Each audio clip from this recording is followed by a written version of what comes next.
மா வெளியே போயிட்டு வந்துடுறேன்.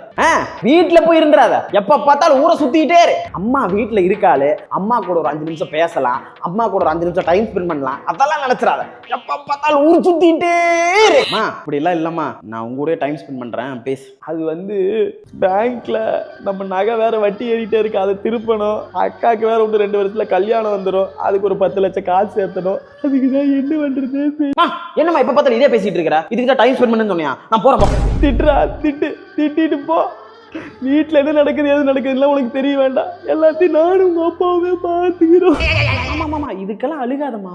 பேங்க்ல இருக்க நகை எப்படியாவது நான் திருப்பிடுறேன். அப்புறம் அக்கா கல்யாணத்துக்கு நான் எப்படியாவது காசு சேர்த்திடுவோம்மா, நீ ஒன்றும் கவலைப்படாதம்மா. நொட்டுவேன். எப்ப பார்த்தாலும் வீட்லயே இருந்துட்டு அம்மா கூட பேசிட்டு என்னத்தை முடுங்க நீ? 4 பக்கம் போனாதான் வெளி உலகன்னு என்ன தெரியும். அதை பண்ண அவன் ஏன் டைமை வேற வேஸ்ட் பண்ணிட்டு இருக்கான். இதுல காசு சம்பாரிச்சு எனக்கு தரப்போறானா, அது மட்டும் இல்லாம நகை வேற திருப்பி தரப்போறானா. நோட்டுவான் நல்லா.